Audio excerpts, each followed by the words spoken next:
오늘 우리가 함께 은혜 나누실 말씀 창세기 15장 4절로 7절의 말씀입니다.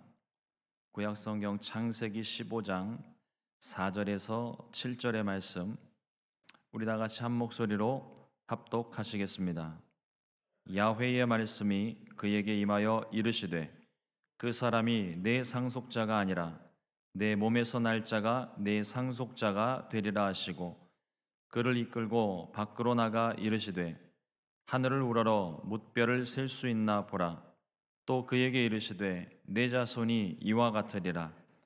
아브라함이 야훼를 믿으니 야훼께서 이를 그의 의로 여기시고, 또 그에게 이르시되 나는 이 땅을 내게 주어 소유를 삼게 하려고 너를 갈대아인의 우르에서 이끌어낸 야훼니라.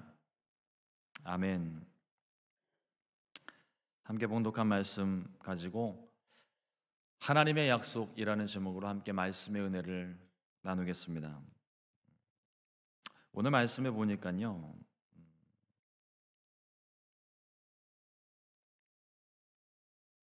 아브라함에게 한 가지 두려움이 있습니다. 앞선 15장 1절 말씀에 이후에 야훼의 말씀이 환상 중에 아브라함에게 임하여 이르시되 아브라함아 두려워하지 말라. 두려움이 있었다는 겁니다. 어떤 두려움인가 보니까 우리가 지난 창세기 12장부터 14장까지의 말씀들을 쭉 볼 때 하나님의 약속을 받고 떠났던 믿음의 길입니다. 하나님의 약속을 받고 나아갔으니 다 잘 될 줄 알았죠.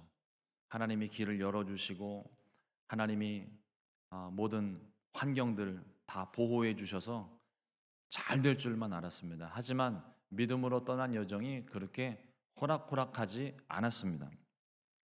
고난의 연속이었고, 또 때로는 하나님 말씀에 대한 불신이 있었고 두려움이 있어서 살아보겠다고 자기 아내를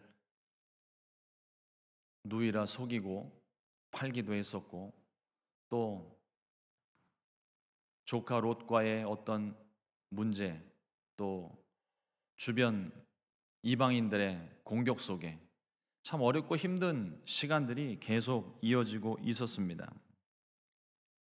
그 마음 가운데 어떤 마음이 들었을까 생각을 해보니까 참 벌어지는 그 일들을 보면서 내가 믿음으로 나오기는 했는데 진짜 어떻게 될까? 장차 어떤 일들이 또 펼쳐질까?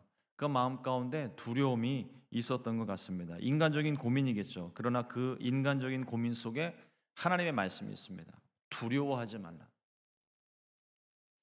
우리 삶 가운데도 이와 같은 두려움들이 있지 않습니까? 한 치 앞도 내다보지 못하는 그런 우리의 삶 가운데 막연한 두려움이 있을 수 있고, 또 지금 가지고 계시는 처한 어떤 그 상황 가운데 이 일이 어떻게 될지 모르는 두려움이 있고, 또 환경이 자꾸 안 좋아지는 것 같은 그런 상황 속에 자꾸만 우리 마음 가운데 의심이 생기고 두려움이 생길 수 있습니다. 그러나 우리가 굳게 붙잡아야 될 것은 하나님이 우리와 함께 하신다는 겁니다. 하나님이 우리를 지키고 계시기 때문에 인간적인 마음에는 조금 두려움이 생길 수 있어요. 그것이 죄는 아닙니다. 그러나 우리가 붙잡아야 될 것, 그런 두려운 상황 가운데도 붙잡아야 될 것이 분명히 있다는 거예요. 그것은 바로 우리를 지키시는 하나님입니다. 우리와 함께 하시는 하나님을 붙잡을 때 우리의 두려움이 떠나가게 되는 것이고, 하나님의 크신 일을 우리가 눈으로 볼 수 있게 되는 것입니다. 하나님이 지키신다는 약속의 말씀을 받았습니다. 그 환경 가운데서 지키시고, 또 하나님께서 친히 하신 그 약속을 지키신다는 확신을 주시는 말씀이 오늘 말씀에 있습니다. 이 땅을 너와 내 자손에게 주리라. 현실과는 점점 멀어지는 것처럼 보이고 아무것도 이루어지지 않을 것 같은 허망한 것을 보는 것 같은 그런 두려움이 있습니다. 그러나 그 가운데에도 하나님의 약속은 있습니다. 예수님께서도 제자들에게 이와 같은 약속의 말씀을 주셨습니다. 너희는 마음에 근심하지 말라. 하나님을 믿으니 또 나를 믿으라. 저와 여러분들에게도 오늘 같은 말씀을 주고 계시는 거예요. 우리가 하나님을 믿고 또 예수님을 믿고 성령님 나와 함께 하심을 우리가 믿기에 우리 마음 가운데 있는 모든 두려움들 몰아내시고 주님이 주시는 평안함을 얻게 되시기를 주님의 이름으로 축복합니다. 두려움 가운데 하나님이 약속을 하시는데요, 이 약속의 말씀에 대한 두려움이 아직 해결되지 않아요. 의심이 아직 해결되지 않아요. 어떤 마음인지는 정확히 모르겠습니다. 의심일 수도 있고 두려움일 수도 있는데 아브라함이 하나님께 징표를 구합니다. 2절에 보면 아브라함이 이르되 주 야훼여 무엇을 내게 주시려 하나이까. 또 8절에 보면 그가 이르되 주 야훼여 내가 이 땅을 소유로 받을 것을 무엇으로 알리이까. 조금 가볍게 경박하게 조금 생각을 해보면 하나님 도대체 약속의 말씀은 주셨는데 내가 이걸 도대체 어떻게 믿을 수 있습니까? 눈에 보이는 것도 없고 잡히는 것도 없는데 하나님 내가 이걸 어떻게 무엇으로 믿을 수 있겠습니까? 이와 같은 아브라함에게 하나님이 다시 한번 약속의 말씀을 주십니다. 오늘 그 하나님의 약속이 어떤 것인지 오늘 말씀을 통해서 한번 좀 은혜 나누기 원합니다. 첫째로 하나님은 자손을 약속하셨습니다. 하나님께서 아브라함을 부르실 때 약속의 말씀 우리가 다시 한번 봅니다. 창세기 12장 2절 말씀에 내가 너로 큰 민족을 이루고 내게 복을 주어 내 이름을 창대하게 하리니 너는 복이 될지라. 큰 민족을 이루고 복의 근원이 되게 하게 하시겠다. 하지만 아브라함에게는 아직 자손이 없어요. 사라는 나이가 들어서 자녀를 생산할 수 없는 몸입니다. 그리고 낯선 땅에 와서 자신과 가족들을 공격하는 이방 민족들이 자신을 늘 둘러싸고 있고 언제 공격해 올지 모르는 그런 상황입니다. 하나님의 약속과는 아무런 상관이 없는 그러한 환경 속에 두려워하고 의심하고 있는 중이죠.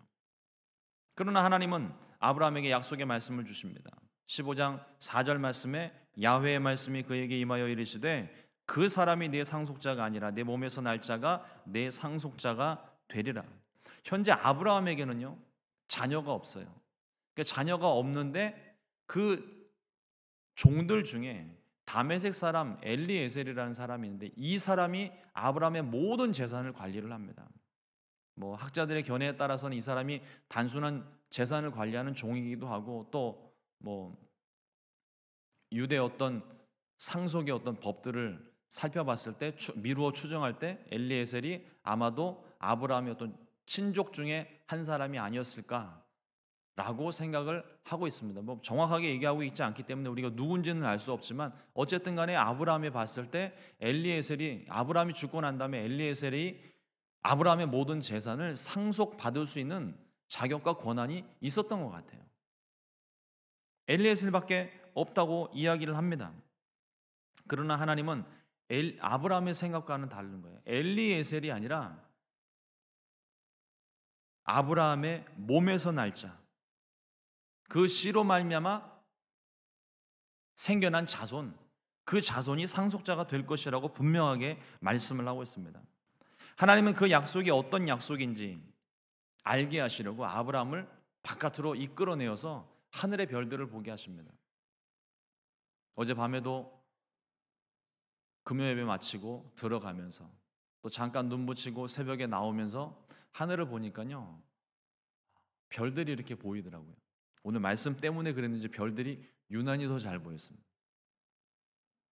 그 말씀을 묵상을 했으니까 저도 한번 세봤죠. 세다가 사고를 뻔했습니다. 별들을 가만히 이렇게 세다 보면 뭐 조금씩 세다 보는데 이 별이 그 별인 것 같고 그 별이 이 별인 것 같고 셀 수가 없어요.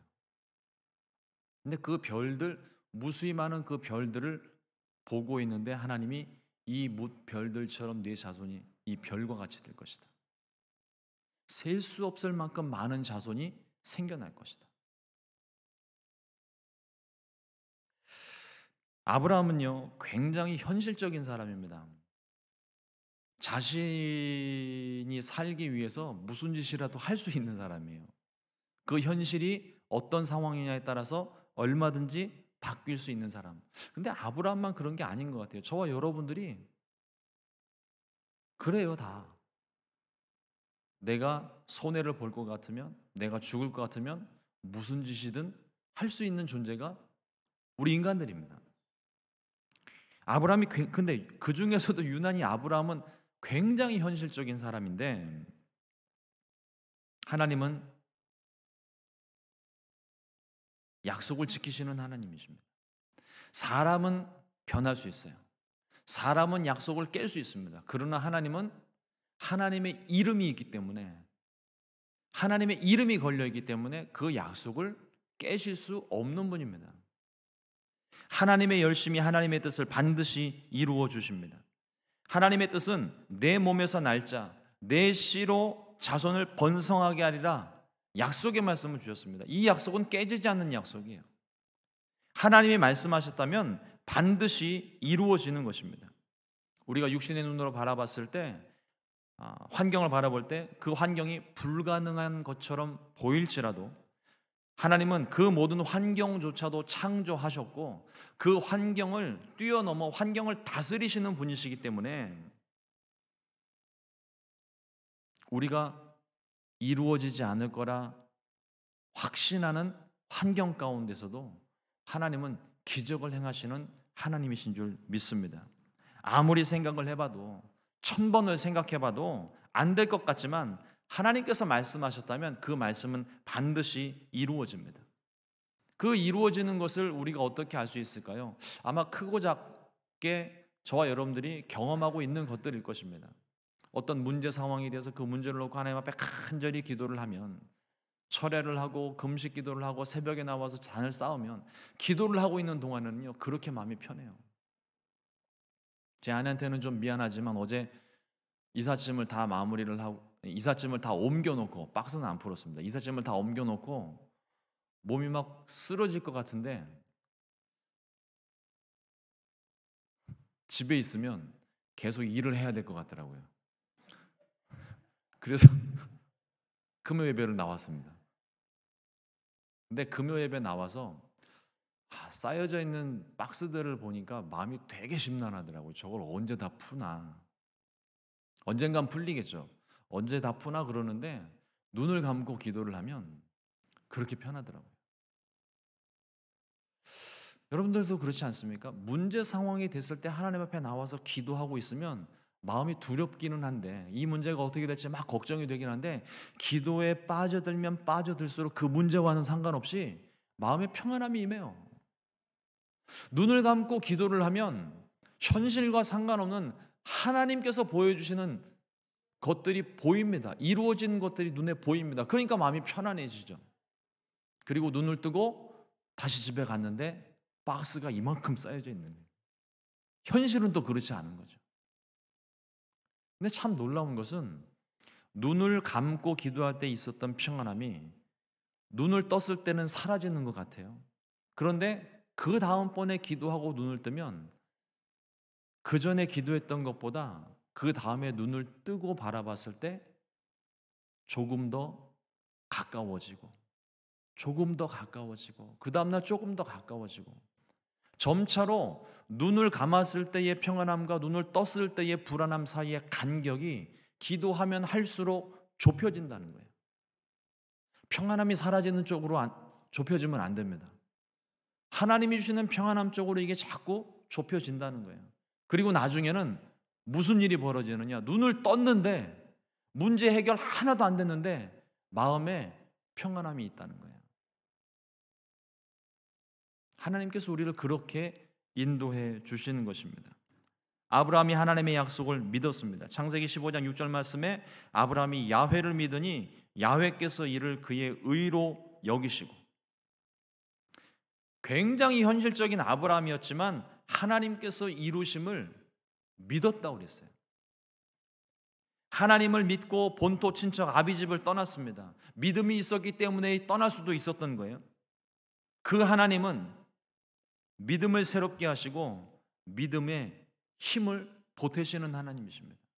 믿고 있으니까, 믿고 떠났으니까 지금 상황은 안 좋은 상황이지만 그 가운데에도 하나님이 이루어 주실 것에 대한 어쩌면 막연한 믿음일 수도 있어요.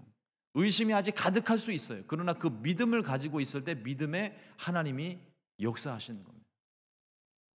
그러므로 하나님을 믿는 그 믿음, 아무리 연약해 보이는 믿음일지라도, 의심투성이처럼 보일지라도 하나님을 믿는 믿음으로 하나님을 믿는 그 믿음을 하나님이 기뻐하시고 칭찬하시는 거예요. 아브라함이 하나님께 인정받은 것, 뭇뼈를 보고 자손이 이와 같이 번성될 것이다. 그의 몸이, 또 사레의 몸이 자손을 번성할 수 있는 그런 상황이 아니었음에도 그것을 믿으니까 하나님이 기뻐하셨고 아브라함을 의롭다 인정해 주신 거예요. 여러분, 행위로 구원받는 것이 아닙니다. 아브라함을 보세요. 아브라함은 행위로서는 인정받을, 의롭다 인정받을 요만큼도 없는 사람이에요. 앞선 말씀들 보세요. 자기 아내를 자기 살겠다고 누이로 속여서 남에게 넘겨주는 그런 사람이었습니다. 행위로서는 인정받을 수 있는 것이 하나도 보이질 않아요. 그러나 그 믿음을 하나님께서 믿음을 보시고 아브라함을 인정하셨습니다. 행위로 구원받는 것 아니고, 행위로 인정받는 것 아니고 믿음으로 구원을 얻는 것입니다. 믿음으로 의롭다 인정을 받는 것입니다. 이러므로 하나님을 굳게 믿는 저와 여러분들 다 되어서 하나님께 칭찬받고 인정받는 우리 순복음 시카고 교회 모든 성도님들 되시기를 주님의 이름으로 축원을 드립니다. 둘째로, 하나님이 땅을 약속하셨어요. 자손을 약속하셨고 땅을 약속하셨습니다.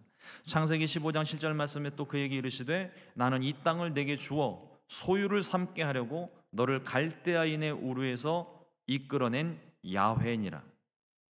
하나님의 또 다른 약속은 내가 내게 보여줄 땅, 젖과 꿀이 흐르는 가나안 땅, 하나님께서 지정하신 약속의 땅입니다. 그 땅을 너와 내 자손에게 주리라고 약속을 하셨어요. 장차 아브라함에게서 태어날 자손, 아브라함의 씨로 말미암아 번성하게 될 그 자손들에게 줄 땅을 말씀하시는 겁니다. 그 땅은 현실적으로 봤을 때 이미 가나안 족속들이 살고 있어요. 누군가 살고 있는 집에 내 집이라고 하면서 밀고 들어가면 싸움 나죠. 네, 당장 폴리스 쫓아옵니다. 상황적으로는 이게 참 이해가 안 되는 거예요. 그러나 하나님께서 주신 땅, 하나님께서 약속하신 땅, 가나안에 살고 있는 그 사람들도 사실 자기네들이 살고 있지만 자기네들이 주인이 아니에요. 집주인은, 땅 주인은 하나님이십니다. 아니, 주인이 내가 보내는 사람 들여보내겠다는데 무슨 상관이에요? 그렇죠? 주인이 세입자를 교체하는 겁니다.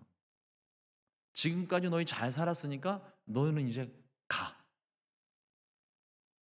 이제는 내가 보내는 이 사람들이 살게 될 거야.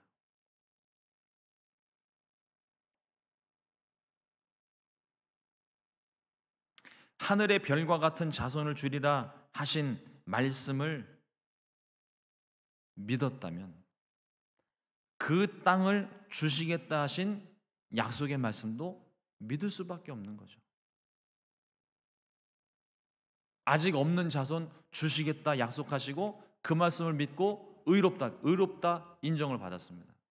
그럼 자손을 주시는 걸 믿었으면 땅을 주시는 것도 자연스럽게 믿음으로 이어지는 것이죠.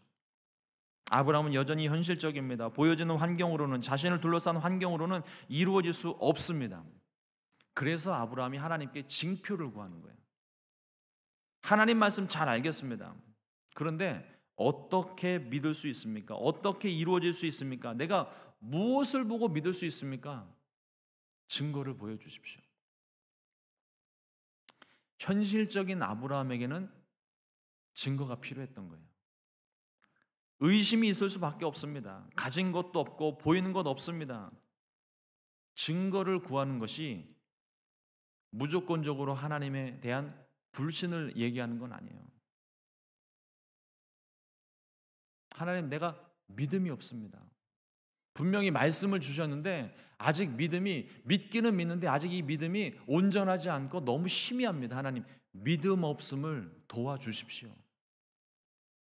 징표를 통하여 보다 더 확실하게 내가 믿을 수 있는 그 징표를 내게 보여주십시오. 하나님께 구하는 것입니다. 분명한 믿음을 얻기 위해, 흔들리는 자신의 마음을 붙잡기 위해 하나님께 도움을 구하고 있는 거예요. 혹시라도 여러분들 마음 가운데 하나님께서 이루어 주실 것에 대한 아직도 확신이 없다면 아브라함이 구했던 것처럼 하나님 증거를 보여주십시오. 제가 더 분명하게 믿기를 원합니다.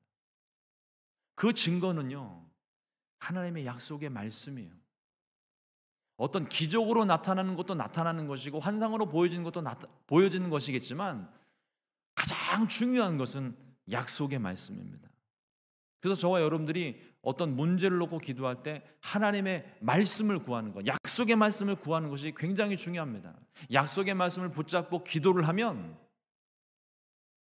현실이 오히려 이전보다 더 안 좋은 상황으로 꼬꾸라져도 약속의 말씀이 나를 붙들고 있기 때문에 흔들리지 않아요. 더욱더 굳건한 믿음으로 설 수 있게 되는 것입니다. 그러므로 이 약속의 말씀을 구하고 말씀으로 인한 믿음의 반석 위에 서게 되시기를 축복합니다. 하나님께서 아브라함에게 그래서 언약을 체결하시는 거예요. 이게 증거입니다. 소위 말하면 집주인이 집주인 이름으로 보증을 하는 거예요. 내가 다 책임질게. 내가 다 책임질 테니까 이 계약서대로 해라.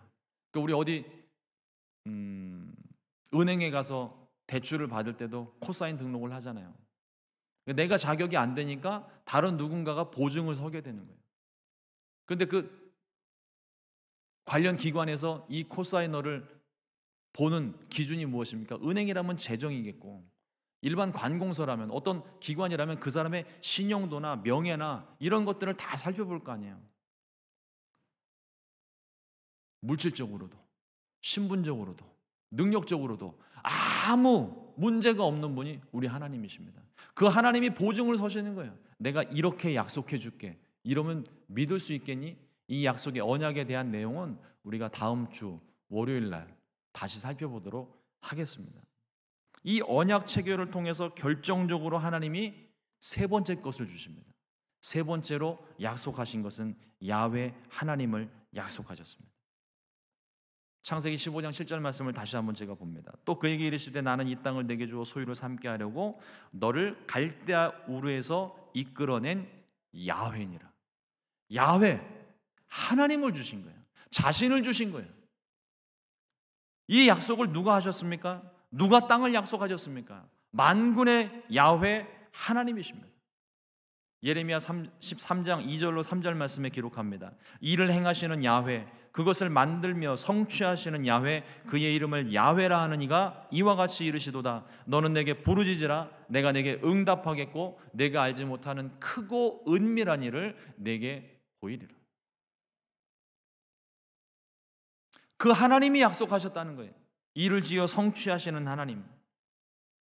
우리가 이 말씀에 큰 위로가 되고 힘이 되는 것은 하나님이 응답을 주시기 전에, 일을 행하시기 전에 우리에게 먼저 하나님을 주셨다는 거예요. 우리는 자꾸만요, 응답, 이 결과, 내가 지금 원하는 어떤 결과를 얻는데 자꾸 주목을 하려고 그래요. 사실은 그래서 기도를 시작한 거고, 그렇게 해서 예수님을 믿기도 했지만, 그러나 가만히 그 이루어지는 과정들을 보면은요, 일이 이루어지기 전에 먼저 하나님께서 우리에게 주신 것은 하나님의 이름입니다. 하나님을 우리에게 주셨다는 거예요.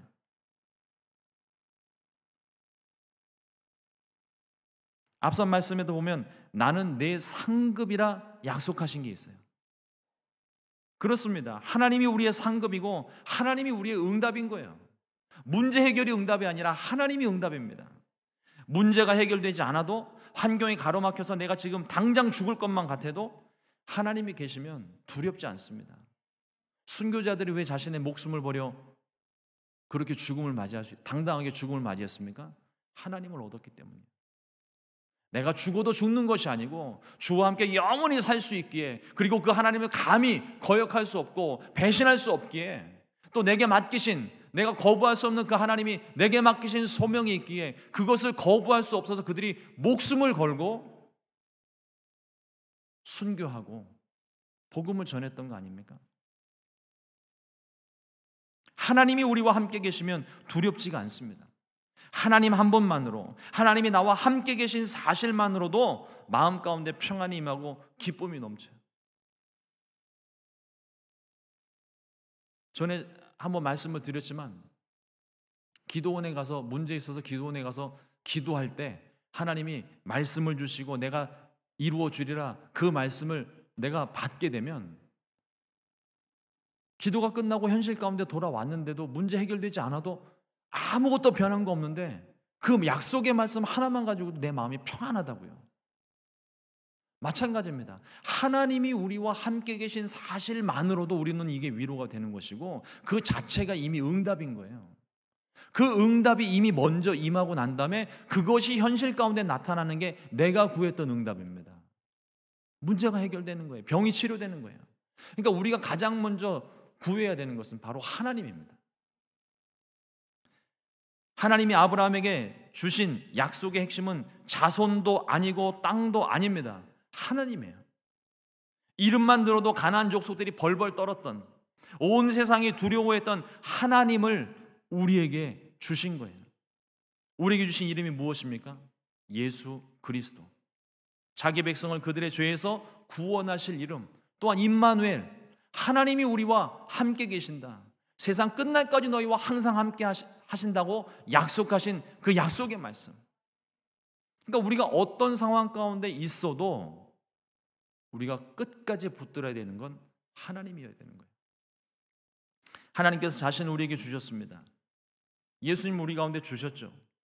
자신을 내어주셨습니다. 그 이름을 주신 이유,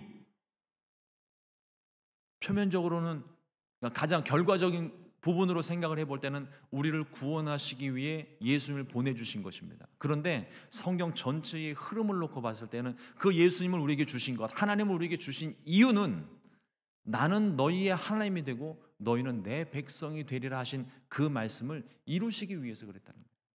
예수님을 믿을 때 하나님이 나의 아버지가 되시고 하나님이 나의 하나님, 그리고 나는 하나님의 백성, 우리가 신약시대에 와서는 우리가 조금 더 가깝게 하나님의 자녀가 되었다고 선언하고 있지 않습니까? 이러므로 오늘도 하나님을 얻게 되시기를 주님의 이름으로 축원합니다. 하나님을 나의 하나님으로 모시고 하나님의 백성으로 사는, 그래서 기쁨과 평안함이 가득한 하루 되시기를 우리 주님의 이름으로 축원을 드립니다. 기도하겠습니다. 좋으신 하나님 아버지 감사합니다. 오늘도 귀한 말씀 우리 가운데 허락해 주시고, 아브라함이 자손도 땅도 약속을 받았지만 보다 더 근본적으로 하나님을 약속받고 그 하나님으로 인하여 살아갔던 모습을 말씀을 통해서 보았습니다. 하나님, 우리에게도 이와 같은 복이 임했습니다. 우리에게 하나님을 허락해 주셨고 그 하나님을 나의 아버지로 모시게 하셨고 또 하나님의 자녀되는 권세를 누리게 하셨습니다. 우리 가운데 허락하신 오늘 하루, 하나님께서 주신 하루임을 믿고 주와 함께 승리하기를 원합니다. 우리 마음 가운데 끊임없이 하나님을 모셔드리고 하나님의 다스림 속에 하나님과 동행하는 삶이 될 수 있도록 역사하여 주시옵소서. 여전히 해결되지 않는 그 문제가 있겠지만 그러나 그것으로 인하여 두려워하는 것이 아니라 그 가운데에도 나와 함께 하시고 그 모든 문제를 해결해 주시고 우리의 기도에 응답하시는 하나님으로 인하여 기쁨이 충만하게 하여 주시옵소서. 감사하고 이 모든 말씀 예수님 이름으로 기도드렸습니다. 아멘.